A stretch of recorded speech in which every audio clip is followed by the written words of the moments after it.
Yuta is always busy after school, not because he's popular or anything, but because he's a massive loser who everyone just bosses around. Suffering from the nice guy syndrome, Yuta is treated like a doormat and he just lets it happen. On one such day as usual after school, everyone throws their chores at Yuta, expecting him to do them like a good puppy. Some guy tells him to take over the cleanup duty, another wants to copy his homework, and some girl wants him to deliver the homework notes to the staff room. With a smile on his face, Yuta agrees to do all of it. He knows that he's not popular, but rather an ugly loner who does all the work and goes unnoticed in the background of everyone else's life. To cope with it, he tells himself that he does all of this because his deceased parents told him to be kind to everyone. According to them, if Yuta was kind to others, he wouldn't be alone. Following that idiotic advice, he does all the chores for the day and logs his acts of kindness on his phone, believing that God watches over him and keeps track of all his actions. Just then, he receives a text from his girlfriend, Yumi, to come meet him at the school backyard later that evening. He finds comfort in the fact that despite being an absolute good-for-nothing monkey, at least there's one girl dumb enough to love him. Despite everything, she's there for him and he cherishes that. Since Yuta has no relatives and is a loner, Yumi is the only person he has. On his way to meet her, he wonders why Yumi would suddenly call him outside. Yuta notices that it might rain soon, so he decides to take an umbrella alone just in case. Meanwhile, Yumi waits for him, lost in her own thoughts. Although she called him there, she's already complaining about the cold and typical woman fashion. Her mind races with all the possibilities, thinking if he's late because someone asked him to do their work again.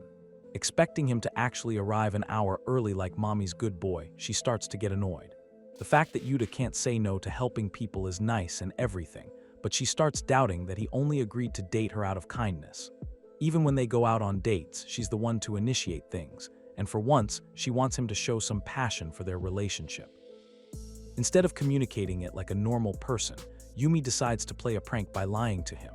Yuta arrives in a hurry, asking if everything's alright since Yumi called him out of the blue.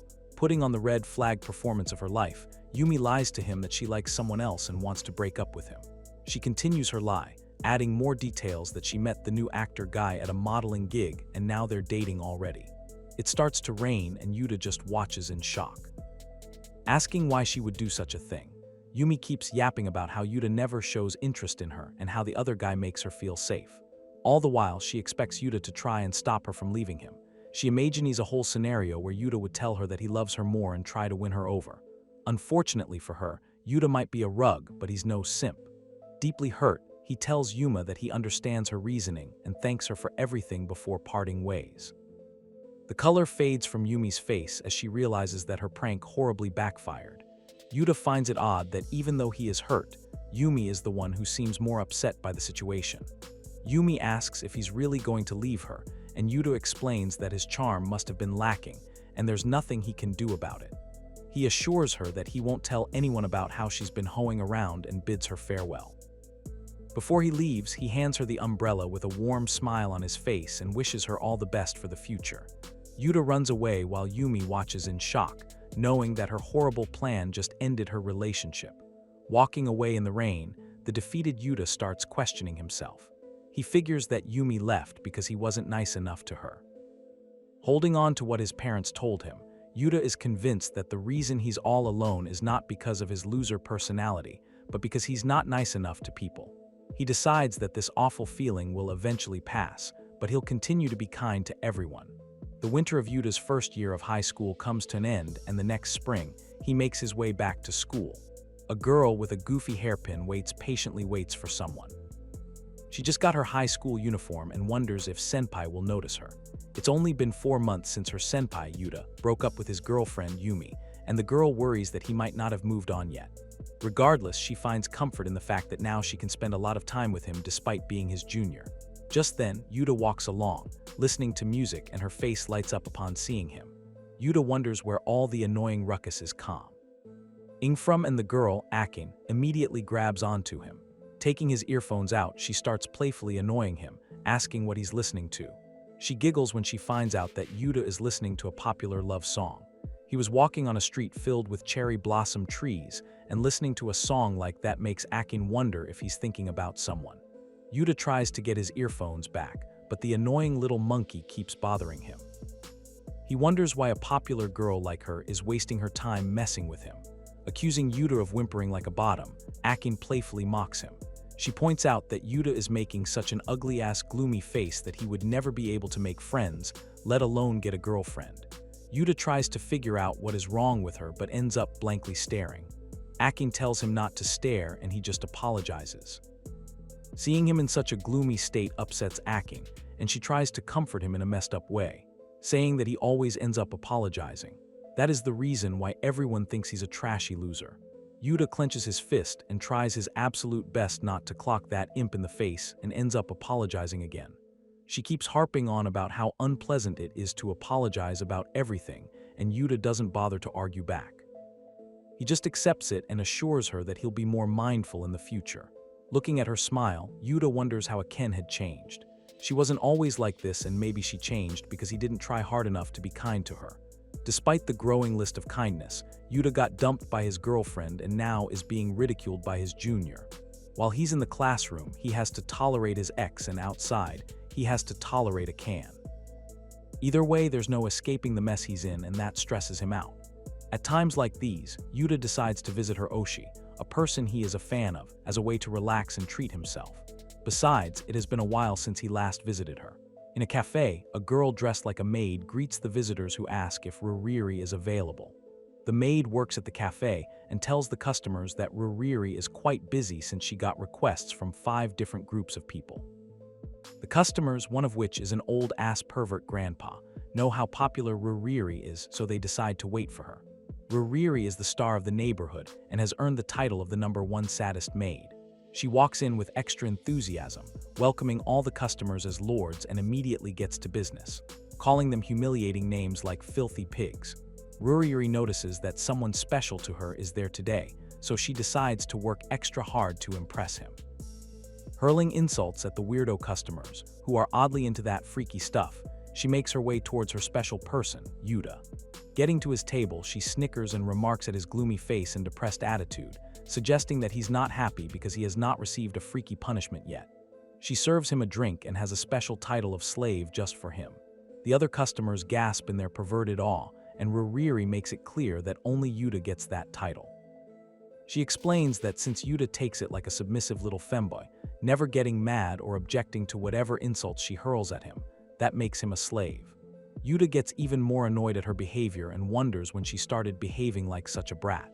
When he first met her, she was much more shy and reserved, but now that she's popular, she thinks she can say whatever nonsense she wants and get away with it. He figures that as people change, they start making fun of him and how deeply it annoys him. Kicking a man when he's down, Ruriri doubles down and insults him for not listening to her, asking if his mommy didn't teach him how to talk to people properly. Yuta finally had enough, and he realizes that in an attempt to be kind to everyone, he never says no to them and ends up getting hurt as a result. Even though Ruriri's words were a joke, they were still disrespectful, and Yuta figures that he really is a slave. Smiling everything off and taking all that disrespect finally makes him snap.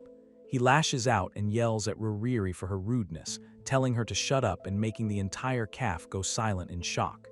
Yuta gets up from the table, pays his bill, and calmly walks away. On his way out, he apologizes to Ruriri for yelling at her, but also declares that he won't ever come to see her again. Baffled by the sudden explosion, Ruriri questions what caused Yuta to behave like that. He had always smiled at her, and now, out of the blue, he's leaving like this. With tears in her eyes, Ruriri asks him to wait, not understanding why the person she worked so hard for is simply abandoning her.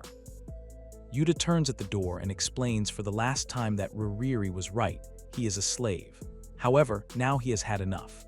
Yuta bids her farewell and walks away while Ruriri tries to reach out, urging him to come back.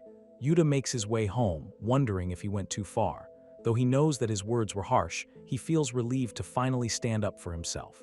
Later that night, laying in the bed after a good hentai session, Yuta uses the post-nut clarity to contemplate his life choices. He figures that kindness that makes others sad isn't right and is just an ego problem. Yuta looks back at how he got dumped by his girlfriend, ridiculed by his junior, and mocked by Ruriri. Finally connecting the dots, Yuta realizes that he had been using his parents' advice as an excuse. The entire kindness list on his phone, coupled with his goody two-shoes personality, is just a delusionary ego of his.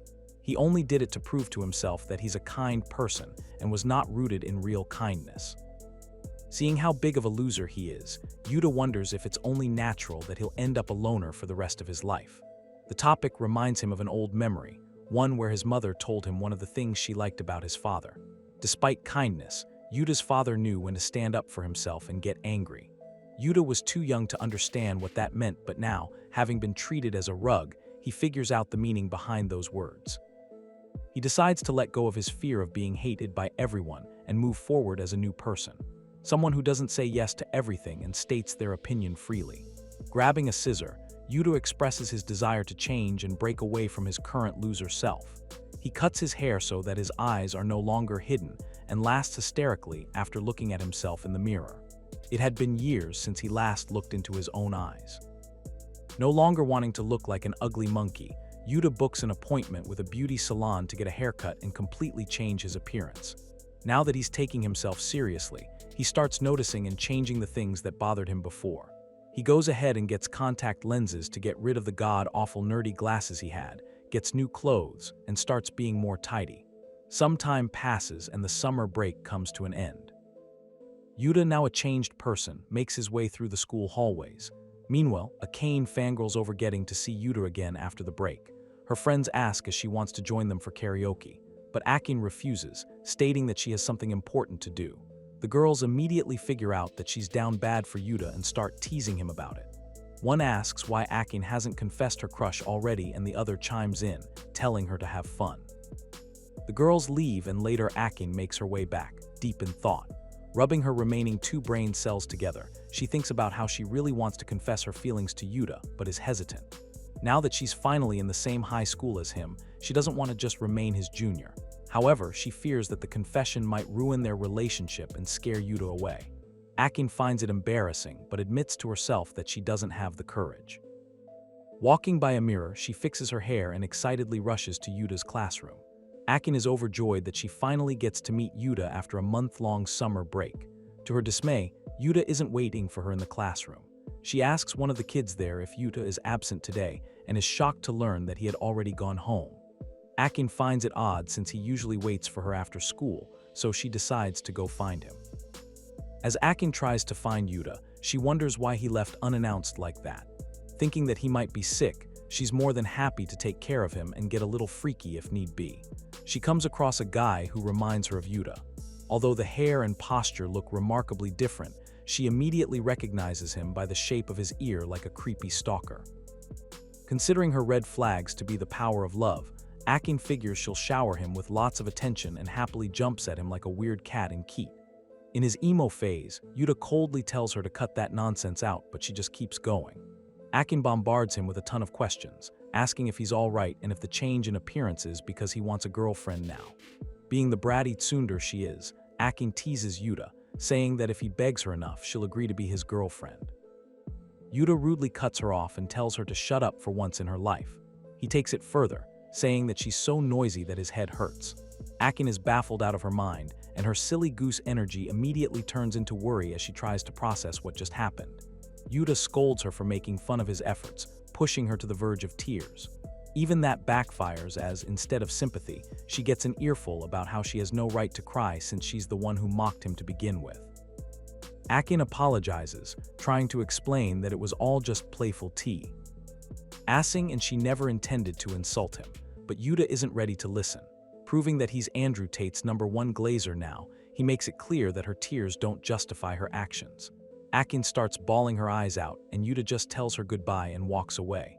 Even her attempt to reach out for him is met with a rude dismissal. Walking away, Yuta wonders why Akane is crying even though she's the one who's in the wrong. He figures that things would be better if she remained the same cute junior who always smiled. Akane falls to her knees in shock and grief, but Yuta couldn't care less. He mentally declares that he's done with his ex-girlfriend, his junior, and his idol. With an odd sense of freedom, he continues to make his way home, leaving the crying Akane on her own. Yuta had already decided to cut ties with the 3 women who hurt him. This included his ex-girlfriend, who cheated on him, his junior, who clowned him, and his favorite maid, who broke his heart. Akane was the last girl that he severed ties with, and the whole plan began 5 hours before he rudely left her crying that day.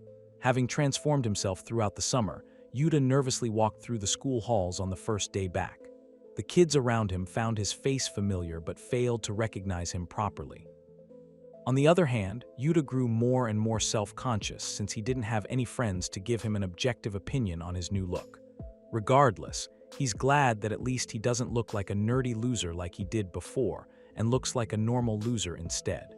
He gets to his class, and all the other kids are busy with their usual nonsense gossip. One especially stupid chimp whines about how he accidentally called his crush by his sister's name, while his friend wonders if he's into that Alabama hentai stuff.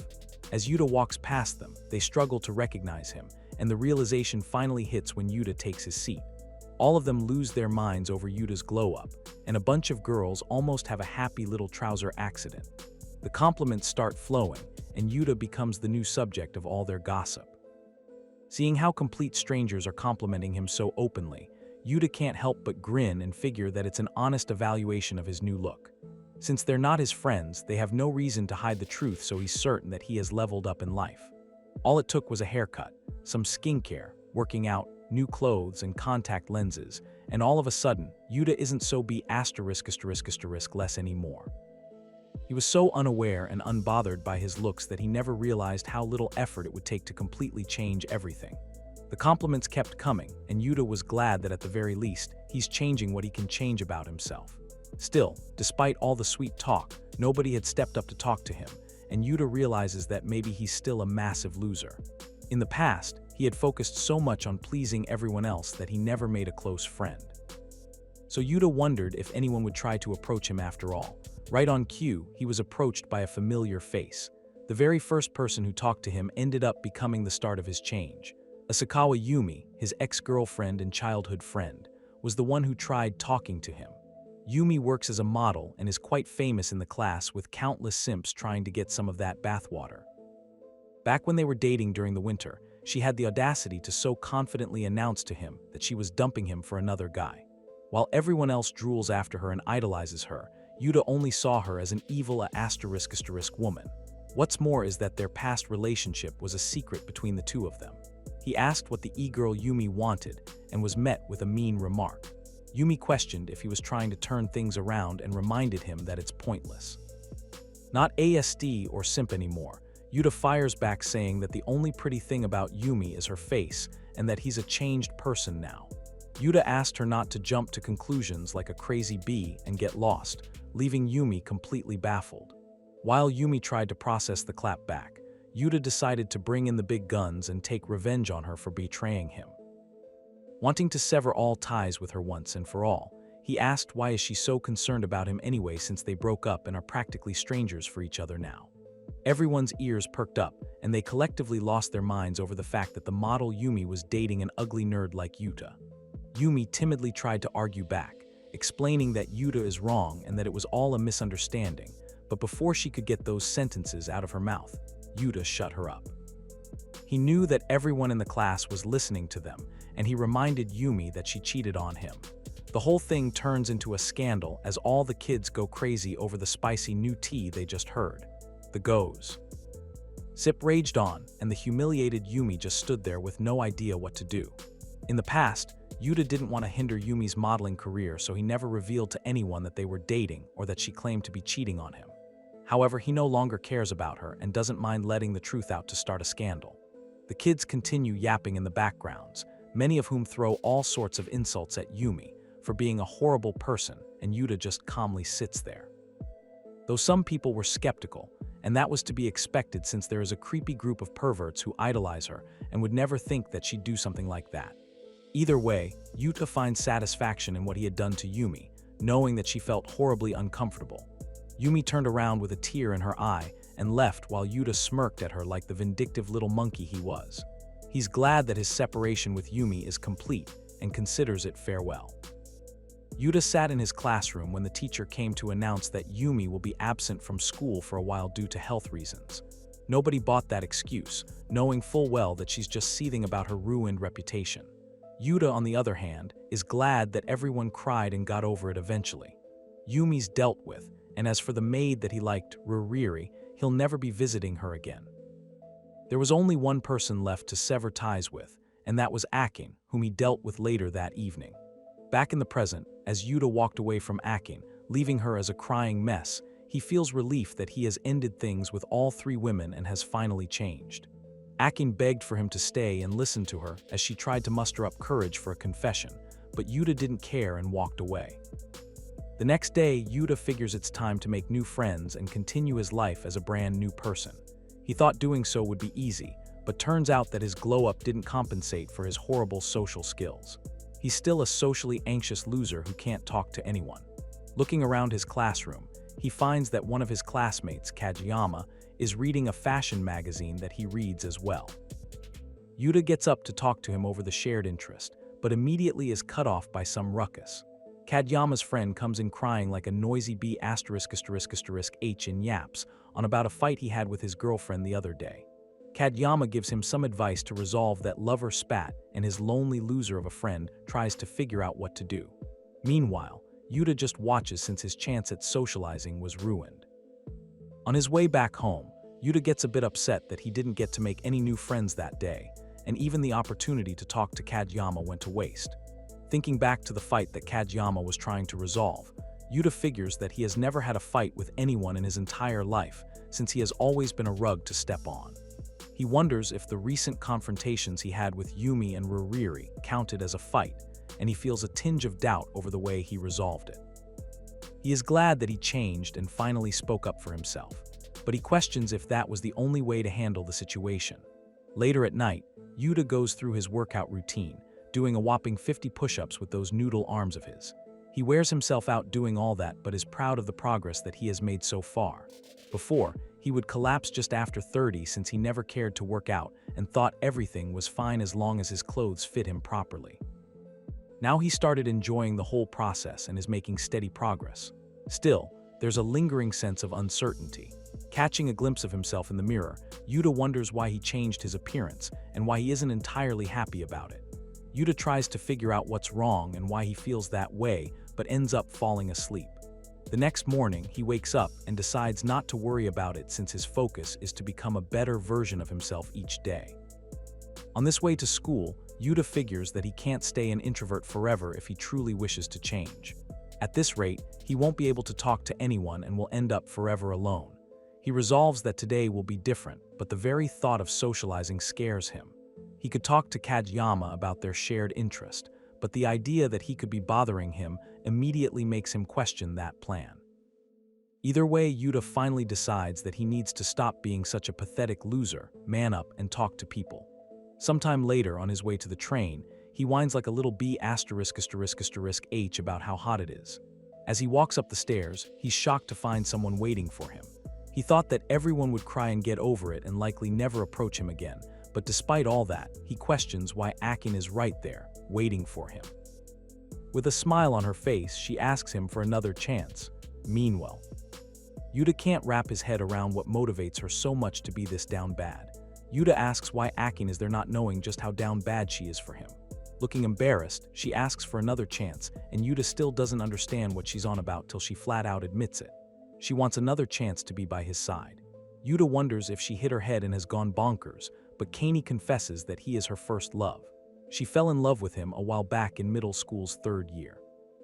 The kids were tasked with self-study in class, and naturally, all of them were being lazy bums and wasting time. Among them, Akin sat and watched a music video on her phone. Gatekeeping her favorite obscure band, she was glad that nobody else knew about them, and happily vibed with the songs till one of her classmates decided to butt in. Her friend asked her what she was listening to, and instead of replying honestly, she started talking *** about the band. Akin has a bad habit of speaking ill of the things she likes like a typical gatekeeper.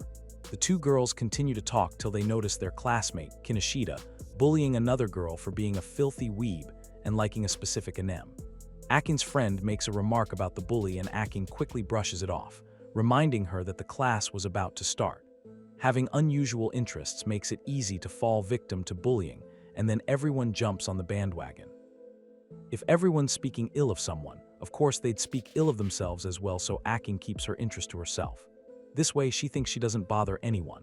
Later that day on the train back home, Akin chanced to stand next to Yuta. In her own head, she worries about the upcoming exams and how everyone is anxiously studying. Akin glances at Yuta and realizes that he's wearing the uniform of her high school of choice, and that makes her even more anxious. Her grades are a little low, and she doesn't think she'll get accepted into that school. To relieve some of her stress, she decides to listen to her favorite obscure band. Akin ended up making a total fool out of herself as the music played out loud for everyone on the train to hear.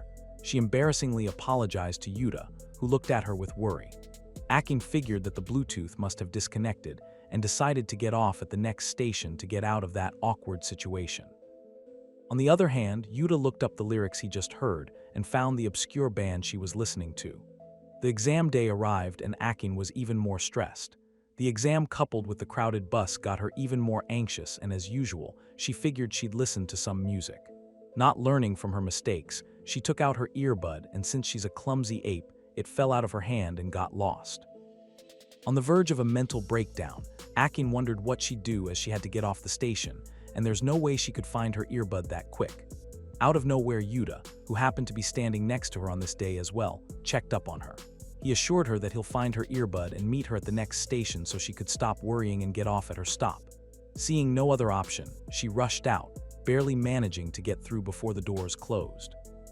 Akin ran to her school, and on her way, she realized that given the uniform Yuta was wearing, he had to get off at this station as well. There's no way he'd stay behind just to find her lost earbud. At any rate, she didn't have enough time to worry about anything else and ran. Sometime later, Akin reflected on how tough the morning was, but she was happy with her performance on the test, so it all turned out well. She packed her things and left for home only to find Yuta waiting for her at the station. She's baffled to find that Yuta went so far out of his way to wait for her at the station. With a warm smile, the Giga loser nerd handed her the lost earbud and advised her not to lose it so carelessly next time. Moved by his kindness, she thanked him, but it seemed way too much for it to be just a typical act of kindness. As usual, the flustered Akin started talking smack, calling Yuta a playboy for going so far out of his way. Not a fan of Diddy-like activities, he assured her that being kind is simply his motto, and he had no other motives. While she continued to showcase her negative riz, she notices that Yuta was also listening to her favorite band and asks how he knows them. Yuta explains that he heard it blasting on the train the other day and thought that it sounded really good. Akan was about to spin her usual dumbassery by being rude, but Yuta says something that resonates with her. Listening to that band made him feel as though someone had his back, and that's exactly what Akan thought as well. For the first time, Akin didn't feel the need to speak poorly about her interests and admitted to Yuta that she really liked that band, despite being a stranger at the Tim. He gave her the courage to express her feelings, and they started talking about their shared love for the band. When Akin met Yuta, he was recently dumped by Uni and was mentally cooked. Despite liking him, she decided not to confess her feelings as that might push him away. During that time, her bad habit of being a brat started coming back, and her candid honesty reverted back to talking smack about everything she liked. She spent the entire summer being dishonest, and after each lie, she told herself that she'd be honest the next time. And now in the present, as she stands before the changed Yuta, she promises to be honest about her feelings, asking for a chance to be by his side again in return. Akin confesses her feelings, and Yuta struggles to believe them since he's a massive loser who nobody could love. Remembering the things Akin said to him in the past, he locks back in and reminds her of the Shay behavior. He expresses how deeply hurt and sad he was by those comments, and how there's no point in confessing her feelings now. He used to think that all those mean comments were his fault, and that he deserved them, so he silently kept tolerating them despite the hurt. However, now that he is changing himself for the better, it's impossible for him to accept this. She passionately lets him know that she's not joking around, but neither is Yuta. Clenching his fist like he's about to knock her ass out, he tells her again that it's impossible. She already did get a chance and walked by his side for 6 months. During all that time, Yuta never felt like she liked him. Not wanting to fall for this walking red flag of a girl, he explains to her that liking someone means cherishing them all the more, otherwise they'll break and feel unappreciated. Akin lowers her head in shame and admits that she was being a coward. Despite it all, she did want to cherish him, but was too scared to admit it. Meeting Yuta was the first time she had honestly told someone about what she likes. He's the only one who knows about her favorite band, and the only person she feels comfortable to share her preferences with. They shared similar interests, but with tears streaming down her face. She says that liking someone doesn't automatically make someone happy. Akin explains that since he was recently dumped at the time and was hurt by life, she was afraid that confessing her true feelings would push him away, and she wouldn't be able to be by his side anymore. Finally, she admits that she feared that her love might hurt him, but in reality, the only one she was avoiding hurting was herself. It was her fear of rejection that ultimately made her that way, and she apologizes for it. Seeing her honesty, Yuta's heart somewhat softens up. And he tries to comfort the crying Akin. He understands what it's like to be hurt by liking someone. When Yuta was dumped by Yumi, the girl he loved, it felt like his heart was being torn apart. He didn't have the words to express his feelings and gave in to the demands of whatever other people wanted. Seeing the similarities between her and himself, he lets out a chuckle. As Akin wipes away her tears, Yuta remarks with a smile how similar and hopelessly clumsy they both are. Seeing his smile, Akin happily asks that they meet up, and if things are good between them again. The dumbass Yuta, on the other hand, didn't even realize that they were having a fight, and Akin thinks to herself that Yuta being a friendless loser really does explain a lot of his behavior. Having reconciled their differences, Akin is overjoyed that things are back to normal, and immediately is about to ask if they're in a relationship before Yuta interrupts, saying they become friends. The clueless Yuta doesn't give it a second thought, while Akin loses her mind thinking they're just friends. As they walk together, Akin wonders if she wasn't able to properly convey her feelings to him and decides to try again in an effort to win her love. She had already gone as far as to confess that she liked him and wanted to stay by his side, but that wasn't clear enough for the dumb virgin Yuta. So Akin tells him again that she likes him, and he just awkwardly reacts the same as before. Akin continues her shamelessly down-bad confession, saying that she won't hide her feelings for him anymore. Meanwhile, Yuta wonders how he'll interact with her, as he still can't believe it. He decides that since she is satisfied as long as she's by his side, he doesn't have to worry much about it. All the while, continues to yap about how much she likes him and how she'll openly be trying to be her girlfriend. Seeing that Yuta is absorbed in thought, she grabs him by the ear and asks if he was listening to her or not. Yuta confirms that it's impossible to not listen to her annoyingly low-diss voice, and Akin decides to take things further. Since she's aiming to be his girlfriend, she directly asks him out on a date to make him understand the depth of her feelings. Not one to say no to some good action, Yuta hesitantly agrees. Now that the two have reconciled, Akin gets ready for the date she set up. The day arrives and she goes through a list to make sure everything is as planned. The weather is good, the schedule for the date is ready, her 6 million tons of makeup is done, and her outfit is slaying. She makes her way to the train station where they had agreed to meet and intentionally decides to go 15 minutes early for a cheeky little trick, only to find that Yuta is already waiting for her there. She asks what Yuta is doing there already, and turns out the lifeless simp had arrived an hour early. Akin is disappointed since she got outdone by a monkey like him. She had imagined that she'd get there early, and when Yuta would arrive, they'd have a cute little moment. Yuta would apologize for making her wait, and she'd start flirting like a horned dog, saying she'd gladly wait for him. In reality, none of that happened, and Akin feels like she's losing to Yuta already.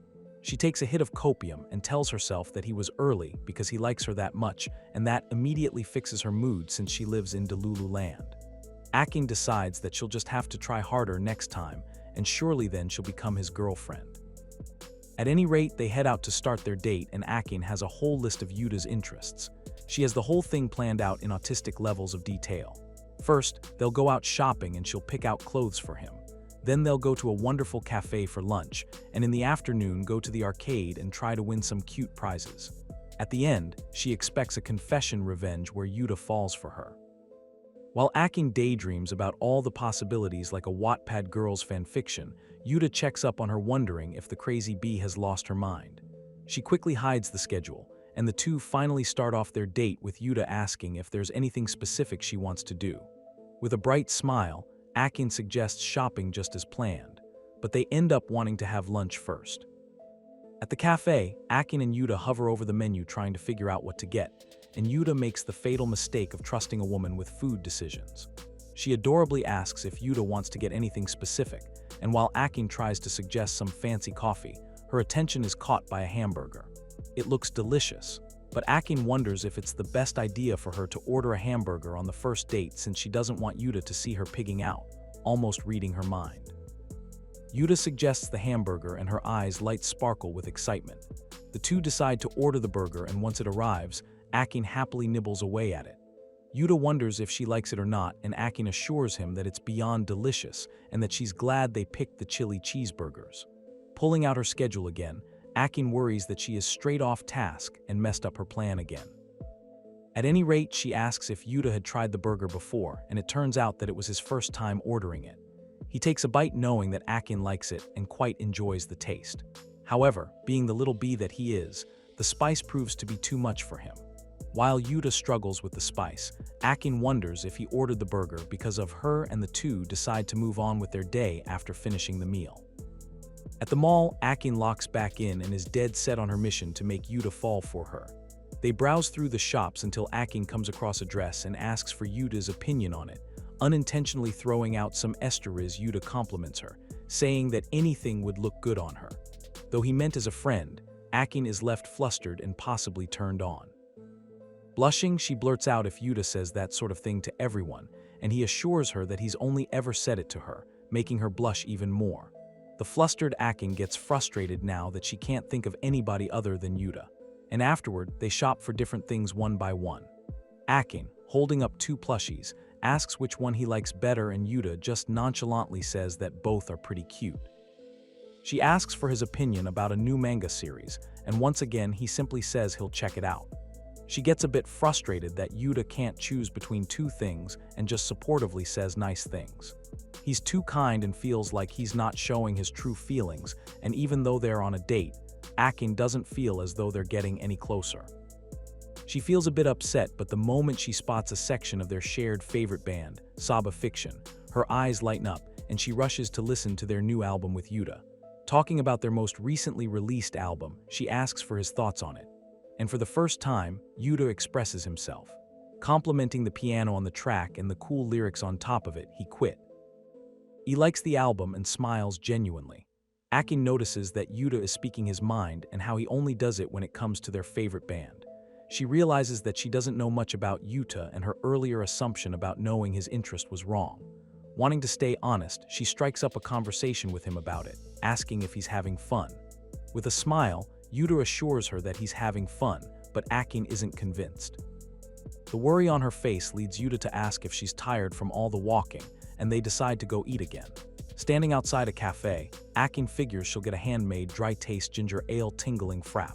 And not wanting to figure out what on earth any of those words mean, Yuta just agrees to get it too. Akin turns to Yuta, mentioning that he's weak with spice and the drink is really spicy, confirming if he really wants to get the same thing as her. Stepping in close, she expressed her heartfelt desire to know more about Yuta, his likes, dislikes, and everything in between. Akin is sick of the distance between them, and the nervous Yuta is taken aback by her sudden request, wondering who would want to know more about a loser like him. Akin was dreading mentioning her worry out of fear that it might mess up her date. On the other hand, Yuta was fearing the same thing. He didn't want to mess up their date, which is why he with everything she liked instead of voicing his preferences. Now, given the fact that Akin has been really quiet since they left the cafe, Yuta worries if the date had been ruined.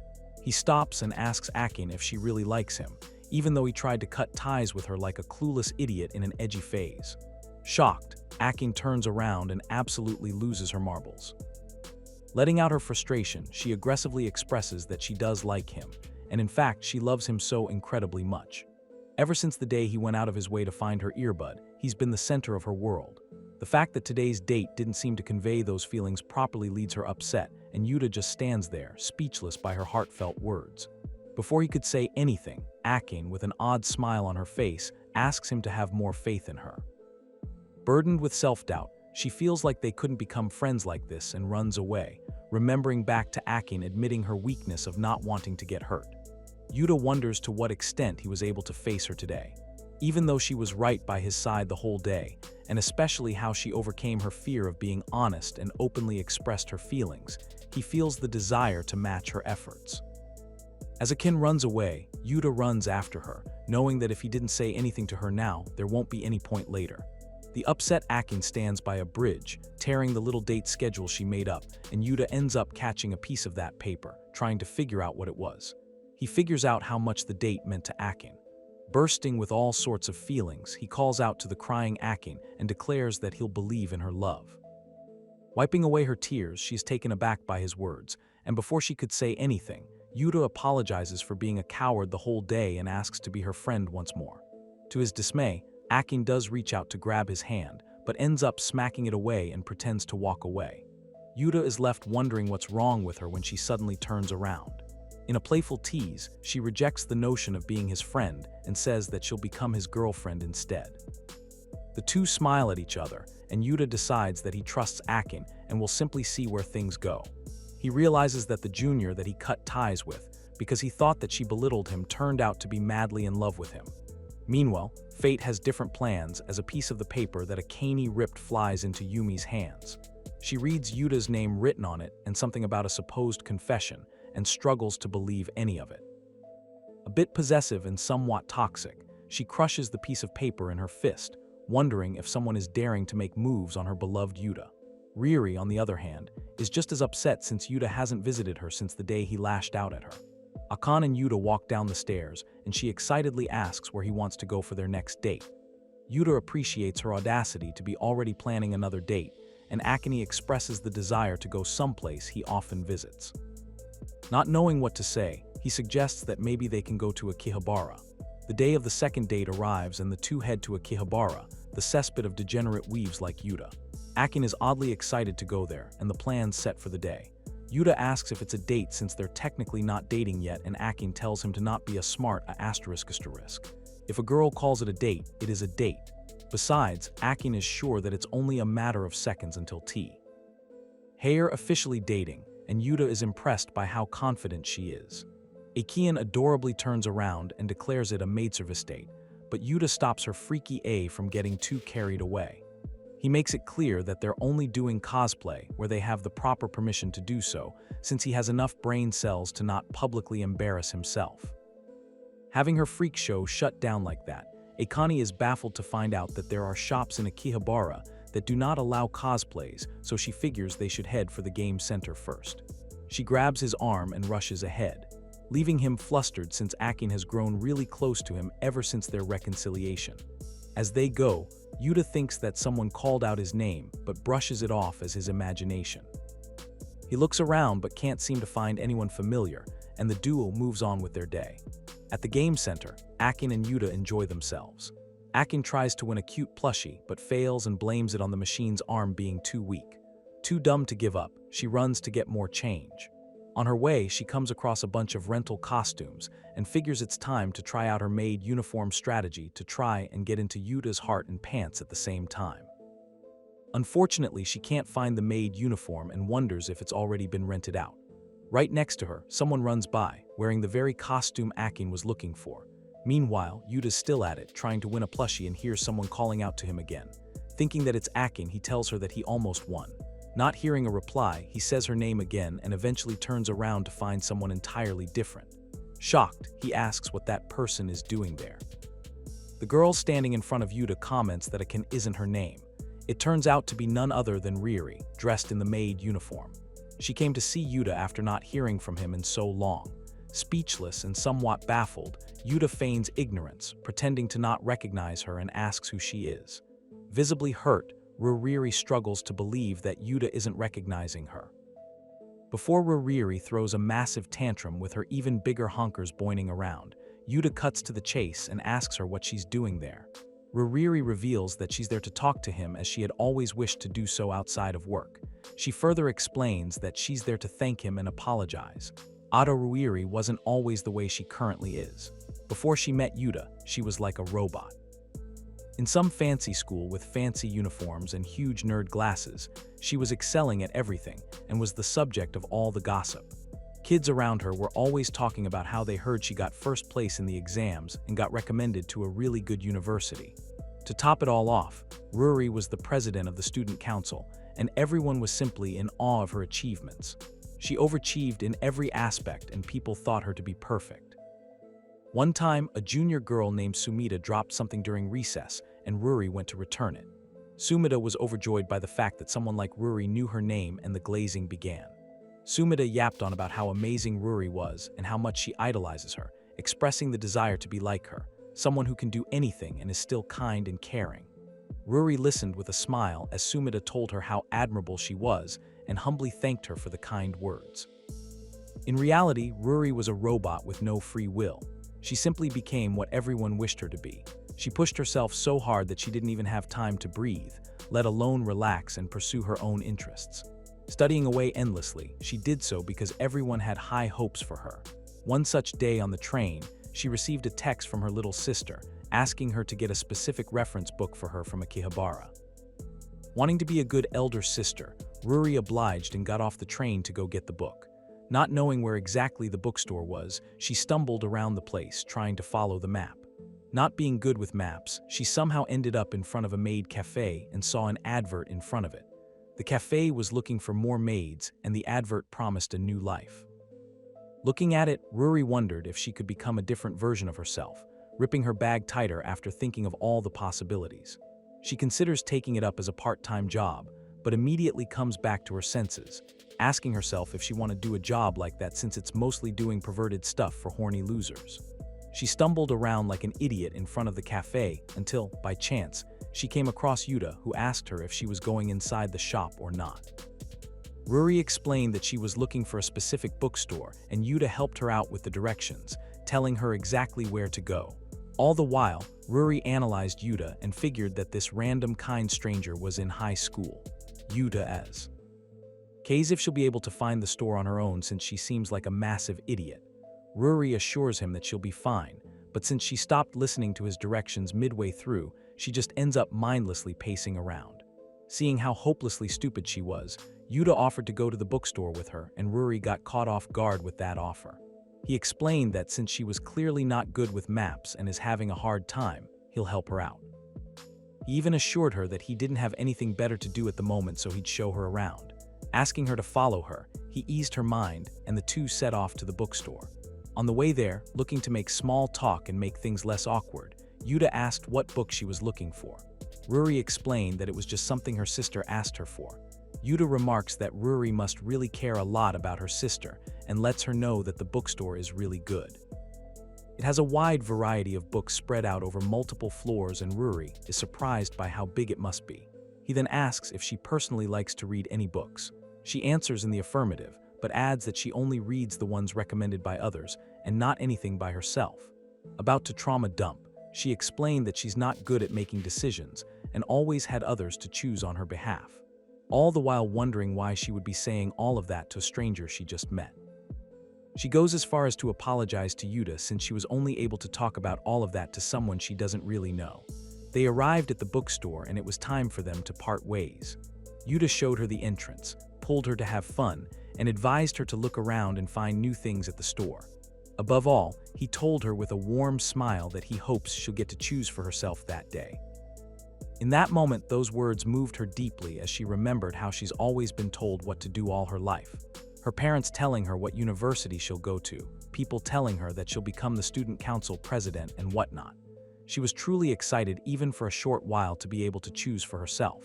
Before she could say anything, Yuta had already left. He disappeared without a trace, and she wasn't able to say a single word of thanks. A few months later, she chose to start working at the maid cafe, but was incredibly shy. Her coworkers guided her, telling her to greet the customers confidently and with a smile. Ruri listened, and though she couldn't completely change herself in such a short amount of time, she could at least be an entirely different person inside the maid cafe. She was finally choosing herself, even if just for a short while. While working there, she wondered if she went to Vecchiabara, maybe she could come across Yuta again. Right then, Yuta walked into the maid cafe, leaving her flustered. As he sat down, Ruri got worried about revealing her identity, but started noticing how Yuta looks a bit gloomy. She felt the desire to help him with his troubles and be a source of comfort since she owed her new sense of self to the words he said to her that day. Thanks to Yuta, she was able to live and breathe for once in her life, which is why, at that time, she felt the need to be by his side as his very own stranger, just how Yuta was for her. She introduced herself as Ruri, his waitress for that day, and greeted him with a bright smile, hoping that the extraordinary moment they were having would last forever. Back in the present, Yuta straight up refuses to talk to Ruri.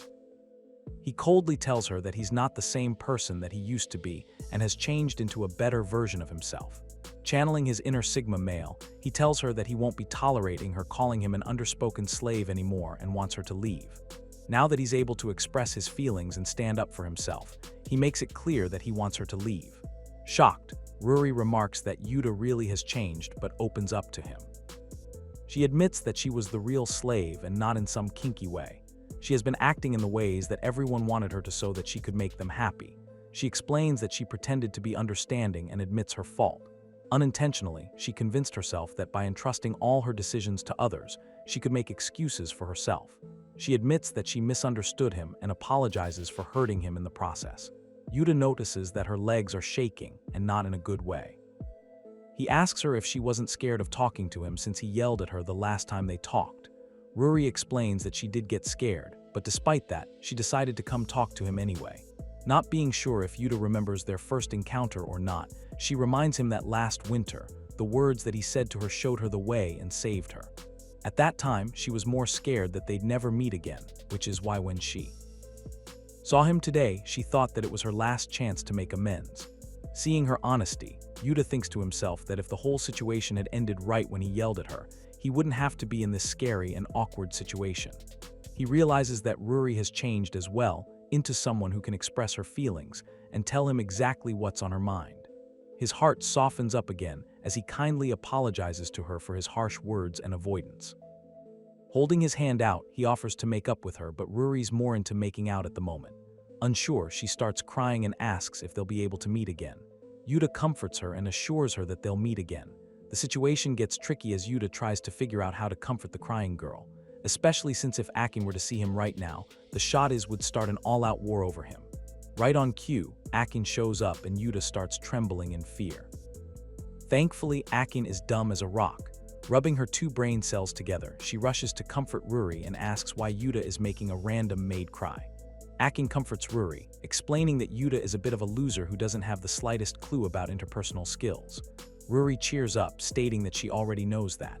Oddly enough, the two girls bond over how clumsy Yuta is. Meanwhile, he just watches in shock, wondering whose side the girls are really on. Ruri explains the situation to Akan, who's not bothered by it at all. Finding out that they're just resolving a fight they had and that Ruri works at a maid cafe, she understands everything with a smile on her face. On top of that, she turns to Yuta for being a brat, who promises to reflect on his actions. Ruri tries to ease Akin by admitting that she was at fault too. At any rate, with that crisis averted, Ruri starts another one by asking what's the relationship between Akin and Yuta since they seem really close. Akin enthusiastically tells her that they go to the same school and that she's Yuta's junior.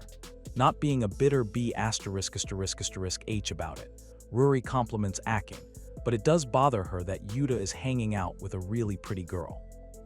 Akin, on the other hand, is quite flustered by the compliment as she doesn't know how to react, especially since the praise is coming from someone as beautiful as Ruri. Before a whole Yuri romance breaks out, Ruri asks if the two are on a date and Akin confirms it by grabbing his arm and saying that they're out to play together, making it clear to Ruri that they'll be playing with each other later. Ruri's bothered by that but tries to hide it. She apologizes for intruding on their fun and says that she's glad to have met both of them. Akan grabs her hands and kindly shares that she feels the same way about meeting her. Before parting ways, they take a last jab at Yuta, making fun of how it's the first time they've seen Yuta interact with another person, reminding him that he's a friendless loser. Ruri walks away thinking that such a nice girl is with Yuta. On the other hand, Akan teases Yuta, asking if beautiful women are his type, and Yuta immediately knows he's in trouble. Ruri is still listening to the conversation, as Yuta explains how Ruri is really important to her since she always waited for him at the cafe. Despite him having a gloomy face and a heart that was closed off to others, Ruri waited for him and smiled when he finally opened up. He admits that the comfort that she brought him and her smile were really cute. Ruri, who has been hearing all of this, is moved by his words. Akin expresses her feelings about Ruri, adding that she thinks Ruri is a really kind person since she went through all the trouble just to apologize to him. However, that is exactly why, as someone who wants to be his girlfriend, she's a bit worried and jealous of Ruri. Having eavesdropped on the entire conversation like a creep, Ruri worries that if Yuta gets a girlfriend, he might stop coming to the maid cafe. The entire situation bothers her as she realizes the depth of her feelings for Yuta. She thought that if she managed to apologize and reconcile with him, she'd be satisfied, but that's not true. She now knows that she really likes Yuta, and the thought of being without him bothers her beyond belief. Meanwhile, Akin gets back to fishing for the stuffed toy, and Yuta tells her that he'll leave for a bit and come back. Walking through the place, Yuta reflects on the entire encounter. He never thought that he'd randomly meet Ruri, but he's glad that he was able to talk to her and sort the entire situation out. He figures that if she hadn't come, he might have regretted that encounter in the maid cafe that day deep down in his heart. For her to come make peace with a mere customer like him, he feels grateful. Suddenly, someone grabs his arm and pulls him back. Meanwhile, Akin is still busy, trying to win the stuffed toy, but eventually gives up considering how miserably she's been losing for a W. Now, Yuta finds himself in a cramped space, trying to figure out what on earth is happening. Disoriented, he finds a pair of massive hunkers right in front of him, and he senses a really nice smell. Getting a hold of himself, he gets back to his senses only to find Ruri right in front of him. All close and personal, Ruri intently states at his face and apologizes. Yuta, on the other hand, gets a confused boner, along with being incredibly flustered. Holding his shoulder, Ruri explains that she doesn't want to be a stranger to him anymore and can't stand the idea of being replaced. She wants to be by his side and doesn't want to wait anymore. She's afraid that the longer she waits, the more she risks someone else like Akin stealing him away. Ruri finally admits that she wants to be his girlfriend. Significantly disturbed and somewhat turned on, Yuta calls her Ruri, but she cuts him before he can say anything. She tells the little submissive, inbreedable boy not to use her fake name and to call her Ruri instead. Confessing her feelings, she lets him know that now, it's his turn to choose. The clueless idiot that Yuta struggles to believe that the Ruri he always supported before their fight is the same person who somehow likes her. While their scandalous little interaction goes on, Akin comes looking for Yuta. She calls out to him, asking if everything's alright or if he's feeling sick. He puts a hand on Ruri's mouth to stop her dumb ass from getting them caught by a canny, who is right on the other side of the door. He tells Ruri to stop and asks her not to make him choose at the moment since he's not ready. Struggling with self-doubt, Ruri asks if there's something wrong with her or if she's not good enough for him. Yuta assures her not to worry and explains that the real problem is him. He can be around people now, but still doesn't properly understand what it means to love someone. He likes Ruri as his favorite maid, but isn't sure about Ruri as a girlfriend. Switching gears to straight-up psycho behavior, Ruri asks if he's unsure because of a canny. Yuta denies that, and the pouty Ruri lets him off the hook for the moment if he agrees to connect with her on messages. Having got her way, she lets him out and Yuta nervously walks out. Ruri's anxiety reaches the breaking point and she sits down on the floor completely flustered. However, that only fuels her obsession more as she decides that she'll surely become his girlfriend. Meanwhile, Yuta goes to find a canny, who is getting quite worried about him. Seeing his face, she asks why he's all red and if everything's alright with him. Yuta brushes it off and the two decide to call it a day and go back home. Before leaving, Akin goes full pervert mode and starts flirting with Yuta, offering to wear the maid outfit for him anytime he wants, reaffirming her desire to be his girlfriend like an animal marking its territory. Yuta feels troubled and torn over who he should choose as he has grown to know Akin quite a lot. Ruri, on the other hand, he doesn't know much about. However, Ruri has two great personality teddies going for her, so Yuta decides to visit her at the maid cafe. She happily greets him, playfully remarking that he had come to see her so soon. At the maid cafe, Yuta sits awkwardly as he tries to wrap his head around the fact that his favorite maid, Ruri, wants to be his girlfriend. Ruri brings the menu and will be serving him for the day, but her plans to serve him in some other way were ruined. She thought Yuta came alone and was quite shocked to see that a canning tagged along with him. Akin explains that she wanted to visit a maid cafe, so figured she'd come with Yuta. While Ruri and Yuta awkwardly interact with each other, Akin is just happy to be there and looks around, remarking how cute the maids are. Adding on to this list of horrible decisions, Yuta decides that he'll just have fun and enjoy since Akin is there too.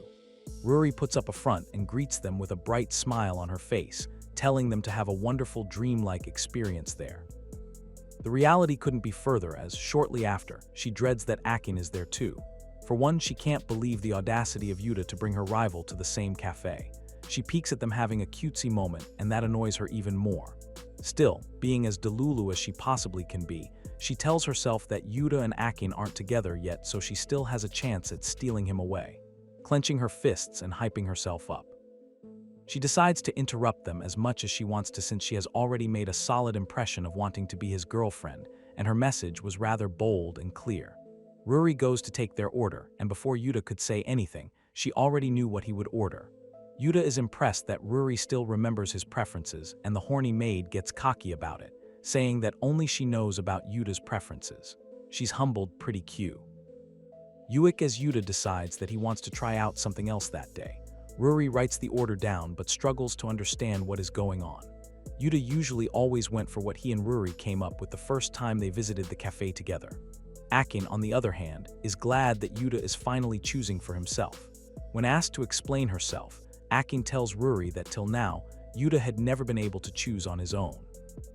She openly tells him that she wants him to be himself, and Yuta gets a bit embarrassed, telling her to stop. All the while, Ruri clenches her fist as if she's about to clock Akin in the face. Ruri wonders if Yuta is changing due to Akin's influence as she's by his side as a person and not as a stranger. Feeling ever so distant, Ruri wants to stay by Yuta's side every day as well. Snapping out of her doubts, Ruri reminds herself that Yuta came there to see her on his own, so she shouldn't lose hope. A bit later, Ruri brings out their drinks and, whipping out a weird-looking wand, announces that it's time for the usual. Akin tries to figure out what on earth that means, and Yuta grabs the wand. Each of them holds a wand, and Ruri begins a weird asterisk ritual over the drinks. Of course, Yuta joins in with perfect sync, and Akin is left wondering what is wrong with both of those weirdos. Akin calls him a weeb, and Yuta defends himself by saying that it's more fun that way. He looks to Ruri for approval, and with an affectionate look, Ruri remarks how they've done it countless times. In her mind, these little shared memories are what make her bond with Yuta so special. Then, Ruri gets on a little stage with Yuta to take a Polaroid picture.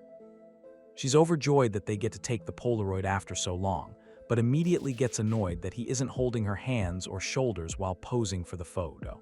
She asks him to step closer, only to be brutally rejected as Yuta says he's good. He explains that they don't need to stand close since they're supposed to be an idol and a fan taking a picture. Once the picture is done, Yuta gives a little reality check to Ruri. He tells her that since she works at the cafe, he'd always come to support her now that they've reconciled. Moreover, he tells her not to mistake her intentions for anything else. As he walks off the stage, Ruri is left standing, dumbfounded at what just happened. However, before she could process the whole thing, Akin steps up to the stage, wanting to take a picture with her as well. The two girls pose, and Akani tells Ruri that she had a lot of fun. Trying to explain her experience, she says that it felt like a dream. Something snaps inside Ruri as she agrees that it feels like a dream, even though she's in love in reality. Getting straight to the point, she tells Akin that she overheard her expressing her feelings towards Yuta the other day. Since it's not fair to keep Akin in the dark, Ruri tells her that she has written the truth on the Polaroid that they just took. Not getting hostile, Akin understands the situation. The Polaroid said that Ruri saw Akin as her rival in love. Sometime later, Akin and Yuta leave the cafe, and as they walk out, they talk about the signed Polaroids they got. Yuta tries to see what's written on Akin's Polaroid, but she hides it away, saying that it's a secret between her and Ruri. Looking at his own Polaroid, Yuta excuses himself and tells Akin that there's something important that he has to do, so she should go home on her own. Despite Akin's request to walk home with him, Yuta tells her goodbye and Akin leaves, wondering what was so important that Yuta had to leave like that. Meanwhile, Ruri's shift ends, and as she gets ready to leave, she expresses how serious she is about being Yuta's girlfriend. Yuta just can't say no to a damsel in distress, and since he wants to help troubled people equally. Before leaving the cafe, he got a text from Ruri, expressing concern about stalkers and how she'd appreciate it if he could accompany her home. Naturally, being the simp that he is, Yuta immediately folded and told her that he'd wait for her at the station. While waiting for her, he tries to imagine the kind of people who'd stalk Ruri and comes up with some scary imaginations. Yuta gets quite worried as he tries to figure out what he would do against a strong stalker.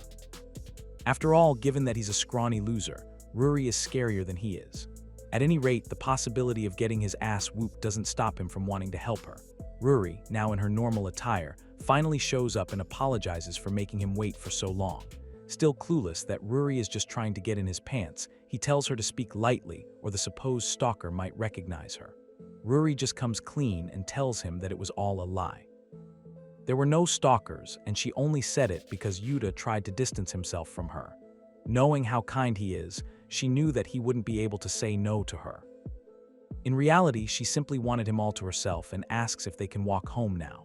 Thinking with his wiener, Yuta agrees without much hesitation. As they walk, Yuta is relieved that there were no stalkers and that Ruri isn't in any actual danger. However, he wonders why all the girls get so up close and personal with him. Ruri, on the other hand, is just happy that she gets to walk home with him. Yuta finds that Ruri looks a lot more cheerful now, and she agrees. Compared to when she was just a lost child trying to find the bookstore, she is much more cheerful now. She playfully wonders out loud if she's in her rebellious phase. Ruri had overprotective parents who never let her have a say in anything, so her life was never her own. Everything was decided for her, and if she did dare to do something on her own, she was met with petty and vindictive remarks if she failed to succeed at it. Her parents would whip out the typical, "We told you so," and before she knew it, Ruri gave up on thinking for herself. Yuta asks if her job at the maid cafe is also her parents' decision, and Ruri laughs at the idea. Her decision to work at the maid cafe was the first time that she had confronted her parents and finally talked to them about what she really wanted to do. Turning to Yuta, she lets him know that it was all thanks to her that she managed to muster the courage to do so. Yuta gets embarrassed and tries to brush it off, but Ruri doubles down. With some supreme Rizzler performance, she yaps on about how he is special to her and she really likes him. The word special sticks out to Yuta, and he calling her Ruri instead of Ruri mentions how unfair it is for her to be that way with him despite having so many fans. Ruri already had an idea that Yuta felt this way. She knew that he gave up on her because he thought he wasn't worthy to have her out of all her fans. Which is why Ruri reveals that she wants to be by his side and is ready to leave behind her Ruri persona and job behind. All because she realized through Yuta that even if she stayed at that place, she wouldn't be able to have what she truly wants. She won't be a clerk anymore at some maid cafe, and even if Yuta doesn't understand what that means, she asks him to go out with her. Unsure, Yuta thinks to himself that he does like Ruri, but doesn't know who Ruri truly is as a person. He did help her out a while ago, but that has become just a faint memory, among many others, people whom he had helped. With Ruri on the verge of crying right in front of him, he wonders what the right answer to her request would be. If he rejects the trembling Ruri, she'd be sad, and the kind thing to do would be to accept her feelings. At least that's what Yuta did when he was with Yumi. Somehow, Ruri feels different from Yumi, and though Yuta has a bad feeling about this whole situation, he agrees to date her. He sighs and explains that since she was making a face like she was about to cry, he had to say yes. Unimpressed, Ruri asks if he likes her, and Yuta, honestly, replies that he doesn't know yet. Ruri asks if he'd respond the same way to other girls who approached him and were about to cry. Before Yuta could answer, he's met with a crisp slap to the face by Ruri, calling his response hollow. She lashes out at him, yelling like a maniac, and eventually breaks down crying. Yuta tries to comfort her, handing her his handkerchief, but Ruri explains to the dumbass that she can't wipe her face with makeup on. Regretting that he made her cry and couldn't get her home safely even though there were no stalkers, Yuta explains that he doesn't know if he likes her yet, but he does like the Ruri that he is familiar with. They kept on walking once Ruri had calmed down. Near the station, Ruri says she'll wash his handkerchief and return it later. Still dumb as a rock, Yuta says that she doesn't need to, but Ruri tells him that she's just looking for an excuse to meet him again because she won't give up on trying to win him over. Once Ruri gets on the train, Yuta almost has a mental breakdown. He did have a bad feeling about all of it, but got scared and couldn't do anything about it. He really didn't want to hurt Ruri, but more importantly, he didn't want to hurt himself as well. Yuta was unconsciously comparing Akan and Ruri to Yumi, his ex-girlfriend, which is why he assumed that he could be betrayed again. Finally thinking straight, he realizes that these two women are not Yumi and aren't bound to do what she did to him. Even though it was something so obvious, he can't bring himself to just face the two girls like that. Yuta realizes that he is the one who has to heal his past trauma and step up instead of hurting Akan and Ruri.